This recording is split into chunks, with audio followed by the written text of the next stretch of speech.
Hello and welcome back to Awakened Entrepreneur Evolution. My guest today has such an extensive resume of gifts and so many incredible things. So I'm just going to read off to you guys all of the brilliance that you're about to hear. Okay. So she is a subconscious mind reprogramming expert. She supports her clients to resolve the underlying causes of anxiety, depression, anger, grief, trauma, abuse, shame, guilt, physical and emotional pain, PTSD more quickly and painlessly so that they can live happy, peaceful, productive lives that they love. She has a master's of education and counseling in rapid resolution therapy, a certified life coach, and a licensed brain gym consultant. And she hosts a weekly live TV show, Irresistible You Ignite Your Passion and Purpose. She's the founder of the Total Subconscious Reboot Framework, an inspirational speaker and author with more than 25 years of experience. Holy moly. Please welcome Karen Seltz. Hi, Karen. Hi, Jana. Thank you so much. I'm so It's happy to be here. I love, love, love this podcast and what you do. Amazing. Thank you so much. It's such an honor. And there's so many things I want to dive into because you seem like me, like a fascination with the subconscious and how it runs our life and how the trauma affects us and how it just until we really resolve that, what it can do and how powerfully it can really catapult us into an entirely different, at least that's what it was for me. But I'd love to hear about your journey and how what brought you to this place today. Such a great question. Exactly what you were saying. I remember when I started my journey as an entrepreneur, I hired a coach, a business coach, and I felt like the biggest loser. I felt like there's no way I can do this stuff. Like the coaching she was providing felt like it would work for everybody else except me. And I didn't realize, it was all this stuff, this unresolved trauma, all these events, all these messages, beliefs, stories from childhood.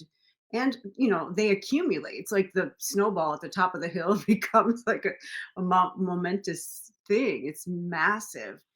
And it made me feel so terrible about myself. And it really exacerbated the depression that I already had going on. And it wasn't until I would say years later that I was a client in what I now do full time for a living, which is rapid resolution therapy.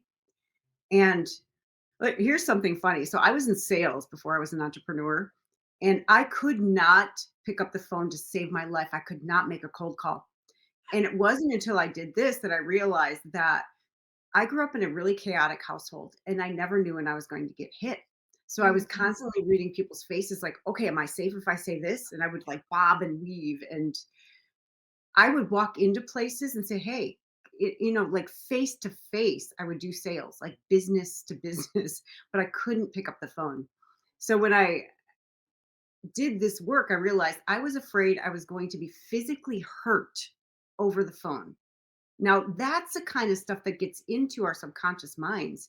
Makes no sense consciously. Like, how could somebody possibly physically harm me over the phone? But that's the kind of stuff that gets in there. And then when we realize it, if we realize it, we're like, well, that makes no sense. And then it continues to run you. So then you have another thing to beat yourself up over. Is it- Well, it's so interesting, with my sales background. I understand that really, like especially, and I think that's why I'm able to really gift some of that now to my clients because sales does really bring up a lot of your stuff. So I completely understand. And so what what was it about what was it that you realized or what do you think it was that helped you reconcile some of those traumas from early on, the fear of really the unsafety? Yeah. Well, it wasn't until it wasn't there anymore. So Mhm. the way we look at it in rapid resolution therapy is everything that is being directed from your subconscious mind that's causing a disturbing emotion, thought, sensation, or even habit is designed to protect you. The problem is the subconscious mind only thinks in the present tense. So when you remember something, it thinks it's happening. So it produces this chemistry in the form of fear, anger. So different emotions that are disturbing could even be like resentment, guilt, shame, in order to get you to take an action right now to prevent that thing from happening 20, 30, 40 years ago. And when I'm working with clients, I get the good news to the subconscious mind that, hey, you've already survived all that. It's over. There's nothing for you to do. Even physical pain is sent from the subconscious mind in order to get you to usually not die sometime in the past. So once the mind gets, hey, man, you already survived that. Or it could be like you watch someone else or something else, like a pet die. But usually that's what physical pain is if it's left over, not if it's, something fresh. So, you ask, what did I realize? It's not necessarily a realization because we can have aha after aha.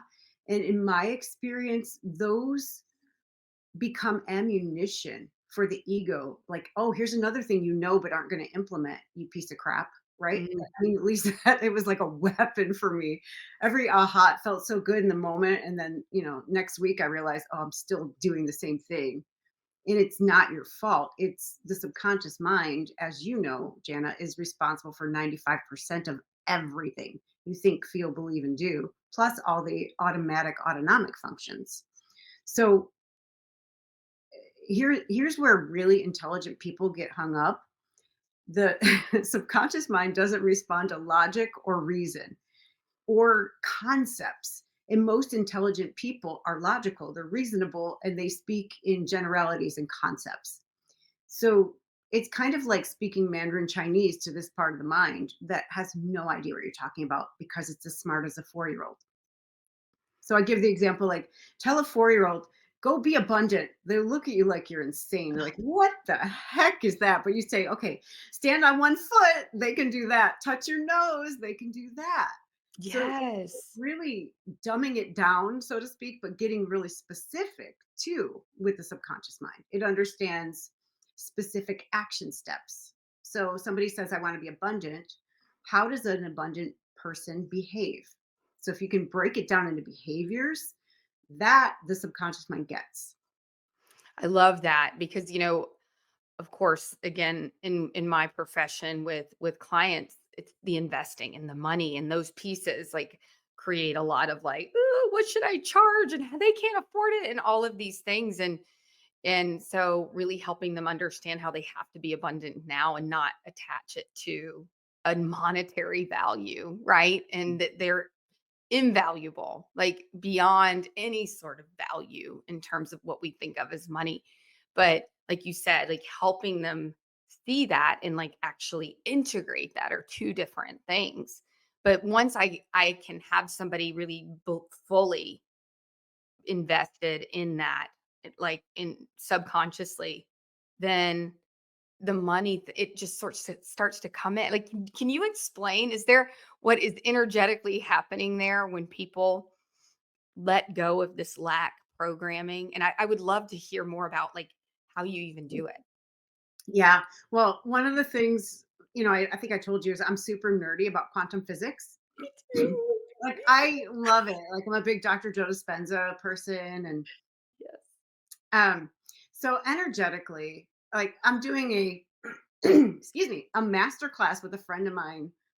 We're calling it Unkink Your Financial Hose because that's what it is. It's like when we get attached to something, imagine, you're squeezing the life out of it.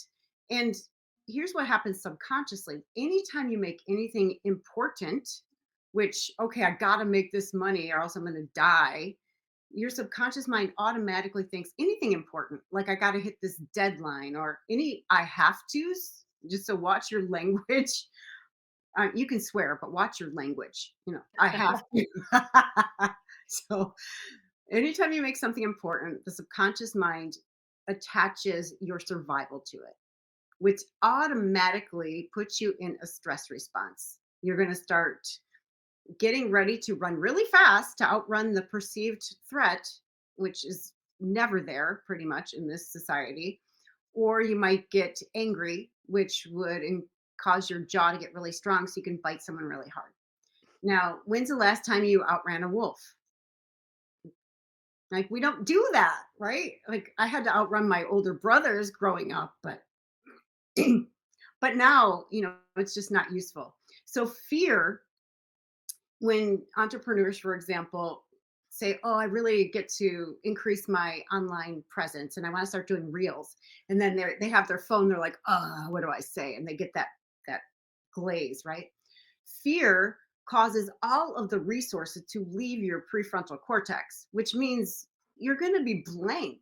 You're not and it's worse than useless. The only thing it's good for is if it's would be good for your survival to run really, really fast for a short period of time.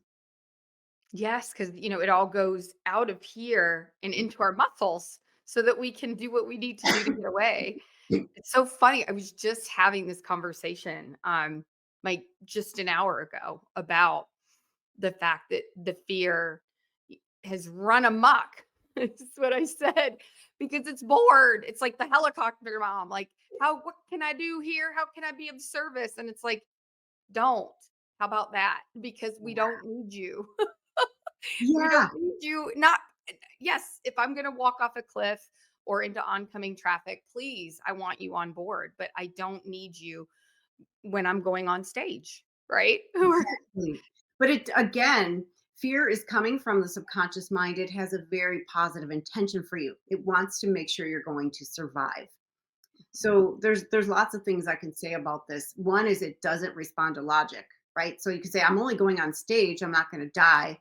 It's like, what are you talking about? Like it's concepts.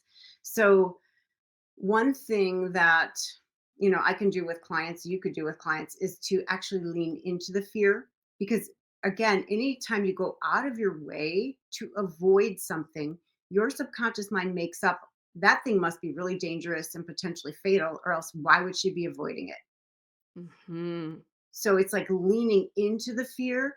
And all right, I'm going to show you with my hands, and if you're listening only. All right, so if this is you and this is fear, if you back away from fear, fear gets closer. If you back away, it gets closer. You back away, it gets closer. But if you lean in, fear backs up. So if you lean in, so it's a process I actually do with clients, and I make sure that they are very connected to me, very connected in this present moment, because fear is like a memory of the past. It's all stuck data. All these events that didn't get processed, they're stuck in your subconscious mind. So when you lean in, you're showing your subconscious mind, "Oh, I didn't die. Oh, look, I didn't die. I didn't die." And you defeat it, and it realizes there's no purpose to it, and then it stops. I tell people, am I allowed to swear on here? Yes. Your subconscious mind is not an asshole. It doesn't want to hurt you. It wants to protect you.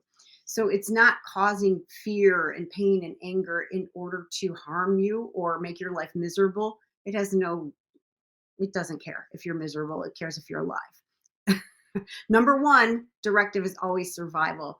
After it knows, like, okay, we got this, we're alive, we're surviving, we're doing well, then it's like, okay, how can we thrive? But not until it knows you're going to survive. Because if a lion's chasing you, you're not going to sit down and let's get creative and think out of the Right. box. I wanna go on stage right now. Well, there's a couple of different directions I wanna take this. So I wanna circle back to more of the technique itself because I'm thinking like, I'm wondering like inner child work or what is the one that I love so much? IFC, Internal family system. IFS. Yeah. Yeah, like some Yeah. of these different ones.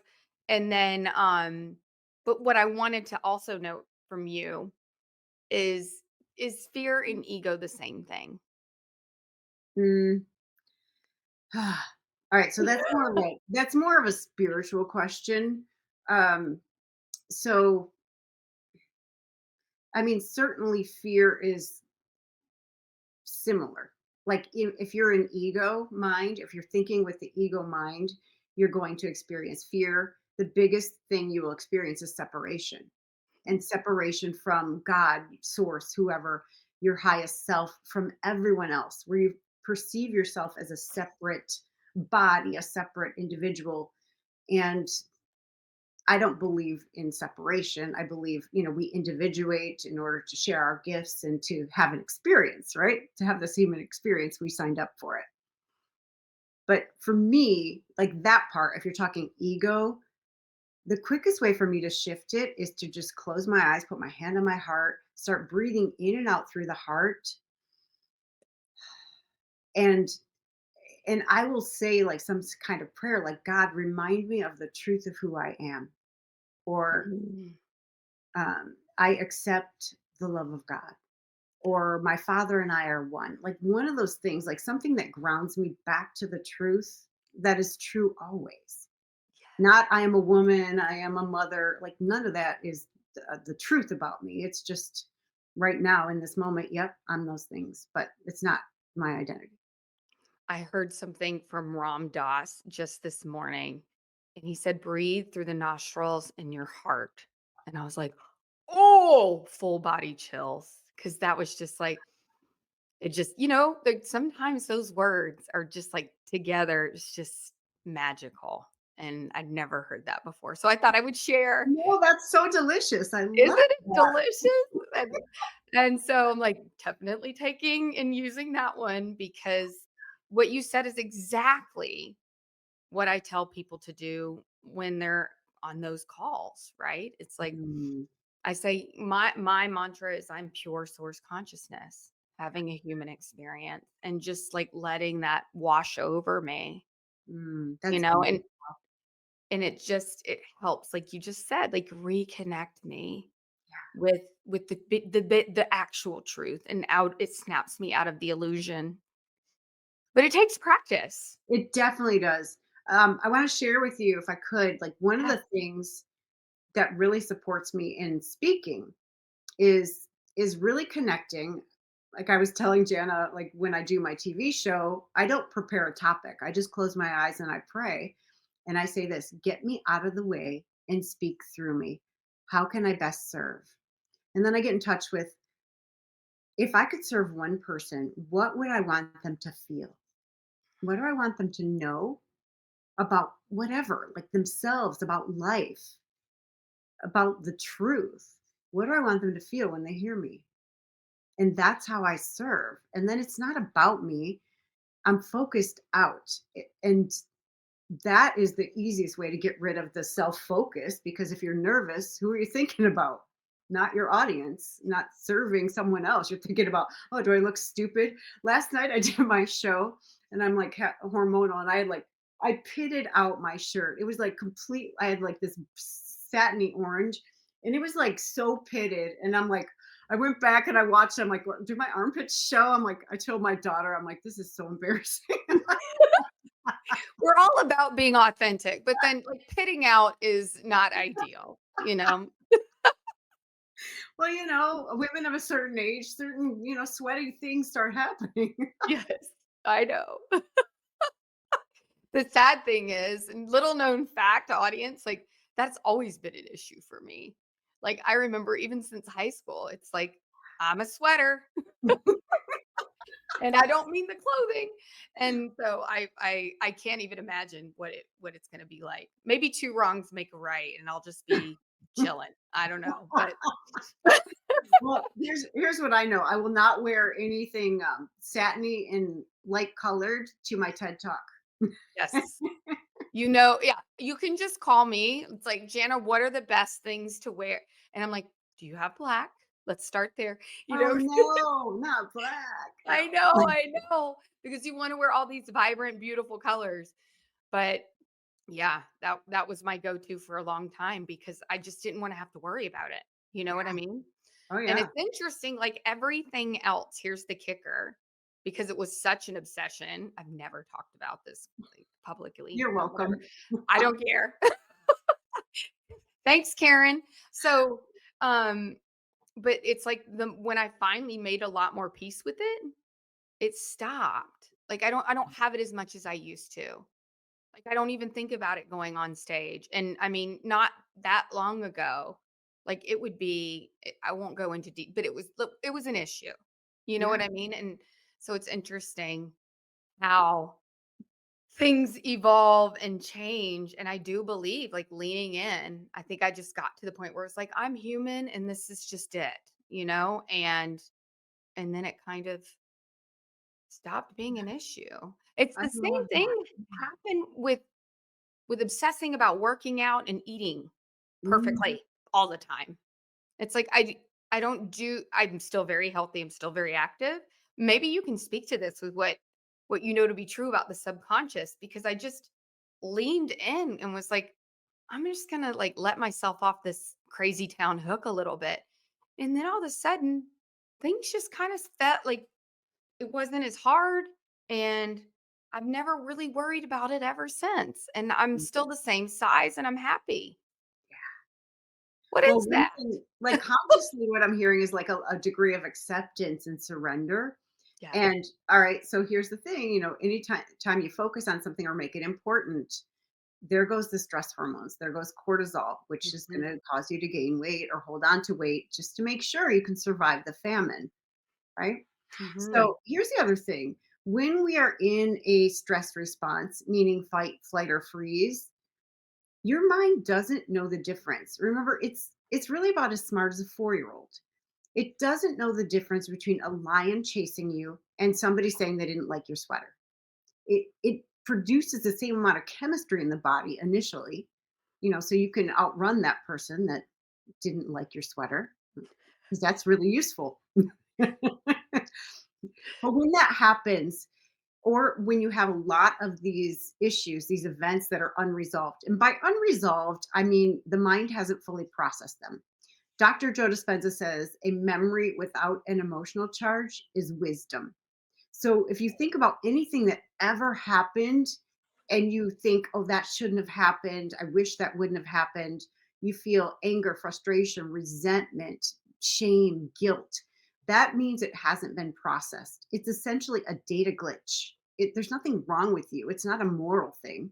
It's like if you came over to my house, Jana, and I said, "Oh man, my garbage disposal's broken. I need to get a new one and probably just get a whole new sink because listen to this." And I turn it on, and it's like making all the noise. And you turn it off, you put your hand in there, and you pull out an avocado pit. And then you turn it back on. You're like, Karen, your garbage disposal's fine.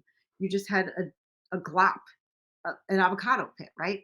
So you're not going to throw out your whole brain. There's nothing wrong with it. It's just some data glops, which once the subconscious mind gets that they are not happening anymore, it automatically files them in a file cabinet in the basement. And there's nothing for you to do anymore. So it creates this blank slate. And it's not moral. There's nothing wrong with you because you can't pick up the phone and make a cold call. It's just a data glitch. And it's really simple to move that data.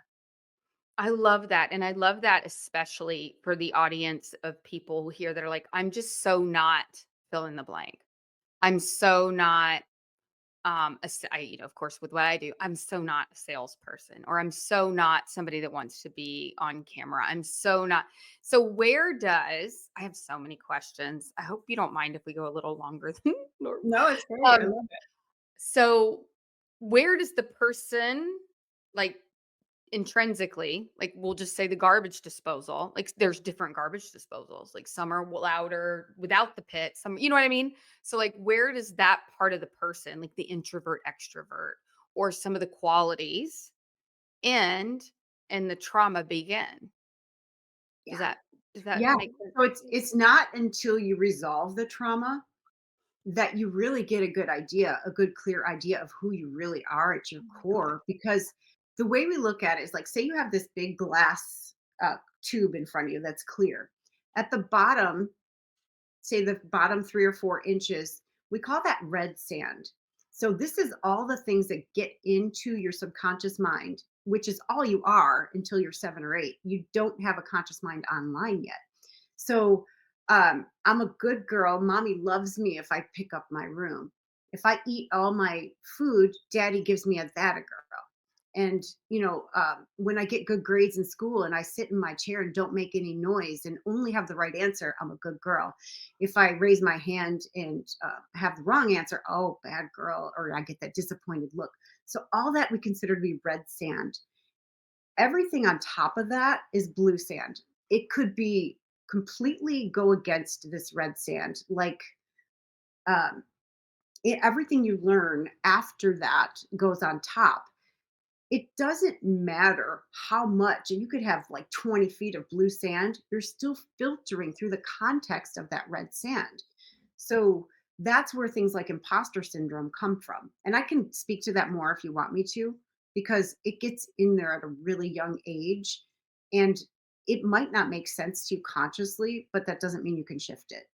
Conscious I awareness would love doesn't for mean, you to speak to it. It's yeah, something that I often yeah. have to talk about with my clients. So please. Yeah, so we call it moralistic thinking, and it's a way of viewing things not based on science, not based on cause and effect. So I would say to you, Jana, you were thinking like a scientist from the time you could sit up. You knew when you were in your high chair, if you dropped your spoon, it would fall down. Not once did it ever fall sideways or up, right? You knew that if you threw a toy really hard on the concrete, it would probably break, but if you tossed it on your bed, it probably wouldn't. You were taught to think like a scientist about everything except for yourself. And when it came to you, you were taught there was a thing called goodness. And this thing was pleasing to the food bringer. And as a child, you know innately you cannot take care of yourself. You know without your parents, you will die. So when we see the disappointed look on our parents' face, it goes to, oh my gosh, if I don't please them, they're going to abandon me, which means I'm going to die. I can't even feed myself, right? Or I can't house myself or clothe myself. We know that. So it's like a remote control to a child's behavior, whether the parents know it or not. I think a lot of them know it unconsciously, at least, right? Like if I do this look, they'll stop annoying me or they'll do what I want. So it ensures submissive compliance. Now, more power is added to that remote control through religion, like you better be good or you're burn in hell. God is always watching you. So, in the absence of the direct supervision of, we call it the food bringer. I know it's like kind of, uh, you know, whoever raised you, whoever's feeding you and sheltering you. So, you'll behave. And if it wasn't religion, maybe it was Santa Claus. He knows if you've been bad or good. So, children are terrified of making a mistake, even when nobody's watching. They feel like they're always being judged. And it's so much pressure. And all of that goes in unfiltered, meaning we accept, believe, and surrender to it. And then we start viewing ourselves and others through this lens of credit. You have to earn it. You have to be good. You have to earn love or earn worth, which is just logically, it's a ridiculous concept.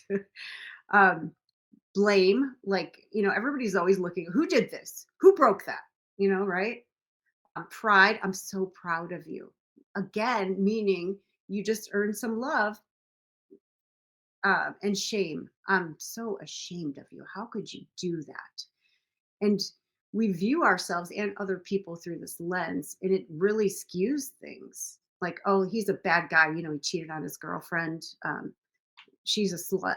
We hear these things all the time, and they don't make any sense. And this is what creates the people pleasing, imposter syndrome, fear of judgment, perfectionism, all that stuff, because we're filtering through all that red sand that said, if we don't get acceptance, we're going to be abandoned and we're going to die. Wow.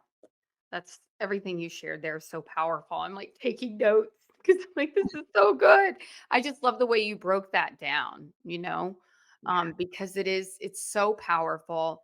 And however, and I know you will agree with this, knowing that isn't enough. No. So everybody listening right now is like, okay, got it. So all that comes from the red sand and none of that stuff is true.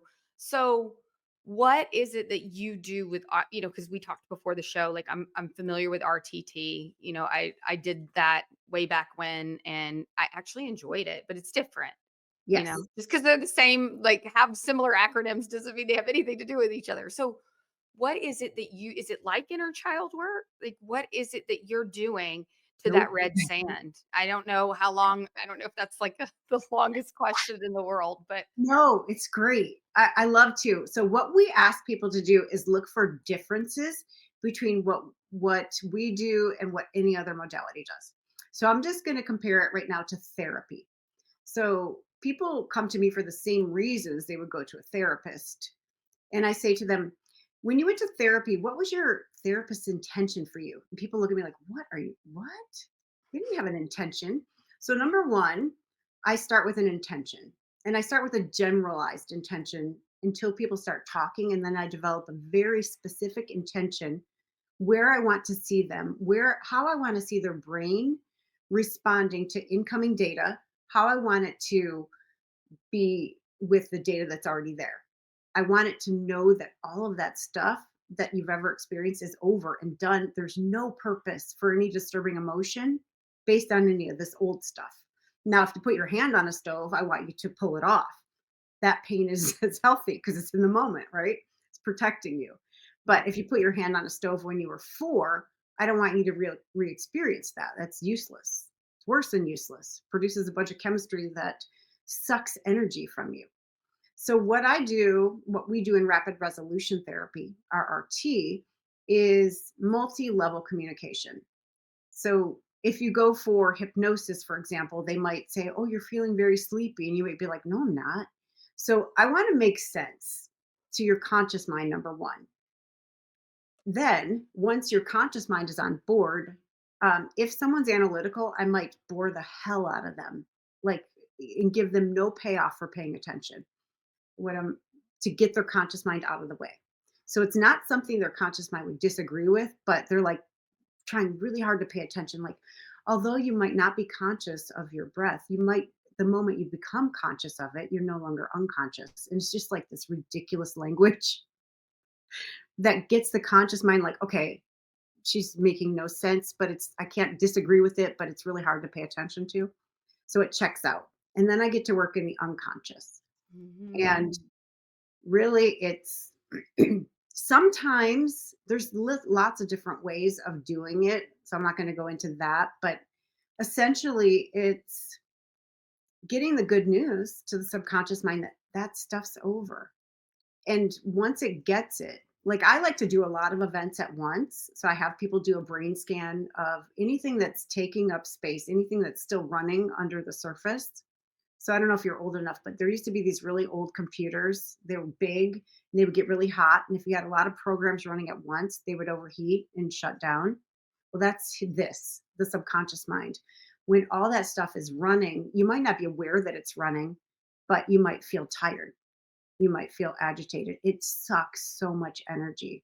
So, one of our intentions is to harvest all the energy the mind has been using trying to get you to fix something that can't be fixed because it's over into what are you doing right now? Like passion, energy, healing the body, logic, seeing strategic solutions, all that fun stuff. So then we get that moving.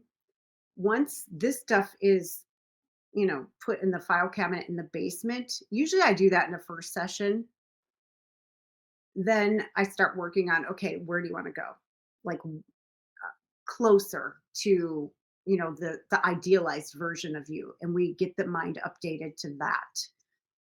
I know I said a lot of things. No, no, I'm just because we already warned you guys, like, because I'm such a nerd on all of this, I'm just like, "And then what? Yeah. And then" Yeah. because that's so fascinating. I consider myself a self-proclaimed PhD with the amount of books and things that I've studied in this because I just love it, and I've done, like, NLP and certain certifications here and Mm. there, but this is like a new toy. Yeah, it's so much fun, and there's so many things to learn. Like, I don't know if I'll ever be out of training because the guy who developed it, he's still changing things. He's like, "Oh, let's try this." And because he has What's his access to name? his creativity. His name is Dr. John Connolly, Okay, no. and it's rapid resolution therapy. You could just look it up, and he does free sessions like 6 times a month where he, like, works with people from the public, but they're short, and but all right, I was talking about differences. So number 1, we have an intention. So before I start with someone, my intention is that their mind will entertain only thoughts that are beneficial about things that are possible to do, meaning we can't change anything that ever happened in the past. So we're not even entertaining those thoughts anymore. We're here. We're right here in the present moment and planning for the future. So things that are possible to do and good to have done. So entrepreneurs, would it be good to be on camera for the first time and go live? Probably not. Not so good. Would it be good to have done it? Yes. Ah, heck yeah, I did it, right? So then your mind attaches interest, appeal, and pleasure to doing the thing that would be good to have done, and then satisfaction in having done it. So that's where we begin with that intention. And then as people tell me what's been happening, I start seeing them. Oh, all right. I start seeing, okay, what's the dysfunction, the way the mind has been processing information. And then we flip it. And the other part is when I start a session, I say, it is my intention this meeting will have tremendous value for you, meaning I'm looking for you to be happy with it and satisfied over time. That's what I'm intending. That's what I'm expecting. Now, listen for this part. That is what I am responsible for causing. I don't know anybody who would ever say that. I'm responsible for your results. But Wow. that's what gives me power to cause it, because essentially my ass is on the line. Like, that's my word, and my word is gold. And I am committed out of my mind to, once we have that intention, it's like boom. All right, I just do what comes to mind to cause it, and then I check. Okay, are we moving toward it? Yep. Is it all the way shifted? Nope. Okay, what's next? Okay, this. And then just it's so much fun because it relies on my creativity. No two sessions are ever the same. Like, it's just a No, blast. I And to love see it so people much. shift, I mean, my sessions are 90 minutes and I see like crazy shifts in people I in bet. one session. Yeah. I bet. Well, I have there's so many more questions. Like one little minor question that I want you to like super back up. See, you guys can tell this is just like off the cuff because I'm like, let me refer back to my notes here because I had a question around the quote that you said by just Joe Dispenza about a memory without emotional charge is wisdom. And Mhm. I'm wondering about compassion because sometimes I will go back to that version of me, that was her, and I still like I just feel so tremendously for her. So Mm, what is that? Is that still emotion? Is there still like stuff in, I mean, I know there is. yeah, Like I'm I'd not say quite yes. perfect yet, but no. Because if you felt compassion, it depends what it is, right? Like, if it's compassion for yourself, Mhm. are you thinking, she could have done it differently? Nope, just Or, like poor thing, I okay, know that was hard. yeah, I'm here and it's just very emotional for me. yeah, yeah, then it's not all the way processed. It's Okay. getting there. I'd say it's getting there. But here's the thing. Um, if I asked you, "What'd you have for dinner last Tuesday, Jana?" Oh crap, I don't know. Right? Probably. So there's no charge to that. Tell me about the time you were bullied in 3rd grade. Mm, They yeah. would be exactly the same. Mhm. Tell me about what happened to that woman that you have compassion for her. Tell me about what you had for dinner last Tuesday. Right. So if they're different, there's still energy going toward it, trying to fix it to get her to not get hurt or to Wow. not experience what she experienced. So that's the other thing, like the thought, I wish that wouldn't have happened, or um, that person shouldn't have done that to me. I shouldn't have done that. I'll give you an example. The subconscious mind, again, is as smart as a 4-year-old or also a goat, the animal, a goat. So we'll call it goat. And we'll call the conscious mind, which is only 5%, it's tiny, it's unique, we'll call it snowflake. So goat and snowflake are in a traffic jam. And snowflake says, man, I should have left 20 minutes earlier. Then we could have avoided all this. And goat says, yeah, let's leave 20 minutes earlier. It only thinks in the present tense. I should have tells the subconscious mind there's possibility. So let's put some energy toward it and cause it to be. I see. It's sucking energy from the present moment. It's so fascinating, almost as if it's a cosmic joke of sorts. You know, It's it's like, just a dysfunction. Like the subconscious mind does so many things beautifully for you. oh Like yeah, when's the last time you remember, oh gosh, I got to remember to beat my heart. Like, oh gosh, I have to remember to digest my food. And we don't think about those things. mm-mm, Consciously, we can only hold one thought. Like, thank God for the subconscious, right? But absolutely. it's built, the nervous system is built for situations we'll never find ourselves in. Yeah.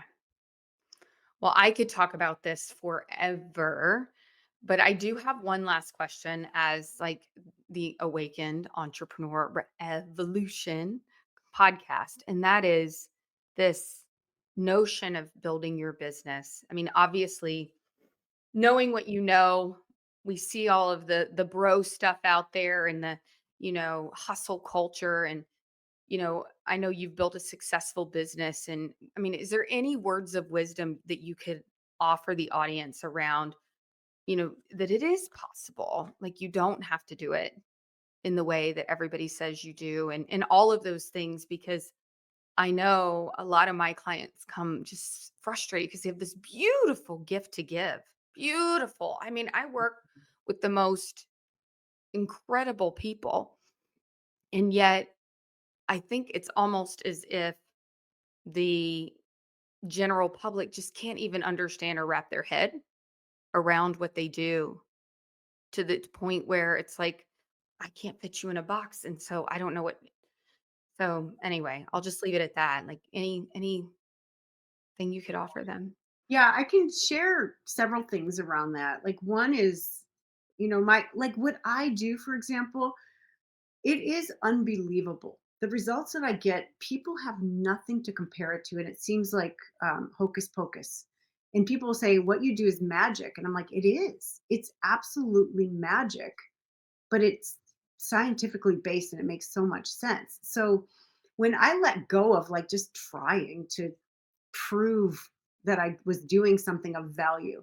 That proving energy, number one, was it was so prevalent in my life, and it was repelling people.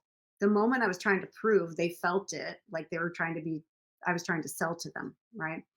So that's one. One thing, you and I talked about this a lot. Like I had been in business a long time before I settled on a niche because, I'm multi-passionate. I have all these um interests and things that I love and I geek out on. Like I love spirituality, I love neuroscience, I love all of it. Um, it happened one night and I was just like freaking out. I'm like, what am I gonna do? My account is about to go negative. And this thought came in, and it definitely wasn't me. Like, have you ever been in like threatened? Has your survival ever been threatened? I'm like, no, I am always taken care of. And then this surrender, and that's a concept, it's really difficult to get. For me, it's like a softening Yes. into the knowing that I've always been taken care of. And once I did that, things really opened for me. Like my former sister-in-law, I hadn't talked to her in 6 years. She's like, I've been watching you on Facebook for 6 years and I want to work with you. I'm like, what? Like, but it was that shift in I was holding on so tight in fear, and I just released it, and I just breathed into the knowing that I'm always going to be taken care of. And since that time, like as an entrepreneur, I've done a lot of launches, and I would have like, okay, I make some money and then I don't, and then I make some. Since that time, I've created money every single week in my business. And it was that just finally letting go. Just like, okay, I give up. I don't need to know how much, when it's coming. I know I'm taken care of. So I don't know what it takes for people to get to that point. I don't. But if I could do it, I mean, I was. All right, I still am a control freak. I love to control things. and it doesn't work. And so when I catch myself controlling or attempting to control, I laugh. I'm like, okay, there you go, Karen. Like, let go, open your hands, drop it, drop Yes, open your hands. I love that because it's so true. And again, we talked about this too. Like that doesn't mean you went and like got under the covers and just like Netflix and chill it. either. And I think sometimes when they hear the surrender and they hear the being that they are like, cool, taken care of. Amazon's just going to drop it off. And so it is the Mhm. delicate balance between like the surrender and the trust. But surrender and trust to me also means putting yourself out there or Absolutely. investing in a coach, even, before you feel ready, or like whatever. Like that is also the surrender and trust is in the action of doing the thing that feels scary or may not even make sense. 100%. And notice what I said, like she had been watching me for 6 years. That I show up consistently, and a lot of those times, I wasn't making any I wasn't didn't have a call to action. So I wasn't offering people, "Hey, come work with me." I was just, like, putting stuff out there just to do it. Oh, yeah. Now But you're people speaking are my hard. language. Did y'all hear that? Did you hear that? People do not know what to do. You think they do. You think that they're like, "Oh, I should." You gotta ask. You gotta ask. If you Yeah, don't ask, the answer's always no. yeah, and asking is service. I mean, I think about An invitation. people are in pain and they're waiting for you, and I think about how long some people have been in pain or suffering, and they've been looking for you. And you not giving them the invitation is like a big fu, like, stay suffering. I care more about my own comfort than you. And this, I don't mean it like to chastise you, because again, I know for sure it's subconscious stuff that's stuck, but let's move it. Like, you don't need to stay there because people are in pain and suffering waiting for you, so let's move it. Oh, yes. I have thoroughly enjoyed this. And um sorry, everybody. I Can I just get a let me hell compose yeah? myself really quick. Um, so anyway, I love this. I'd love to actually have you back to even talk more. I would love to even talk and dive into the money piece even more and the abundance piece. It's just so fascinating to me. And we are just so capable of so much more than we think we are. And I love that you're unlocking that for people. So thank you. Hmm. Thank you. And I know you brought something for our audience, so please tell them. Drum roll, please. Brr, brr, brr. Yeah, I haven't done this in a long time, but I thought, I was just kind of checking in, and I'm offering a free mini session with me. So you can actually experience some of this RRT for free. I made a rhyme. Yeah, so definitely book that, because I haven't done them in a really long time, but they're so much fun and people got so much value out of them. So I Yes. thought, why not? Let's do it. Bring them back. Well, I love that. And I love that for everybody listening. So thank you on behalf of the audience because that's incredible. Hopefully, you will get some time to sleep because um okay, so as we wrap up here today, is there any like parting words that you would like to leave with everyone as we go about our merry way today? Yes. I would say there is nothing wrong with you. So many of us, I mean, I know I did, especially when I was being coached or comparing myself to other people. And you are not the same as anybody else, and you're not meant to be. You have a unique design, you have unique gifts. And when you get the things out of the way that have been blocking you, and you create that blank slate, you'll just be ready to go. So you can share your gifts and not be so worried about like what people think. So when you clear the stuff that's been stuck there, it's kind of like walking through a house that has a bunch of clutter. Like, you're going to bump into things. That's what our minds are like. And if we went on a scavenger hunt and we were looking for somebody that didn't have this type of dysfunction, we would be hard pressed to find it. I mean, good luck, right? We all have it. It is normal. And I don't want normal for you. I want you to be free and clear and to share your gifts abundantly with the world. So please hire somebody, hire a coach, get it taken care of. And work with Jana because she's incredible and she's got your back. Like she wants you to succeed. That's what she's here for. So you don't have to do it alone. And that's the slowest way and the surest way to keep suffering is to keep doing it alone. So please show up and serve and remember to ask, like, how can I best serve? Get me out of the way. Speak through me. Oh, that is so good because that is what it is, everybody, at the end of the day. It's service to others and not service to self. And if you can stay in that energy and at that frequency, I mean, that is where the magic is. So, Karen, thank you so much.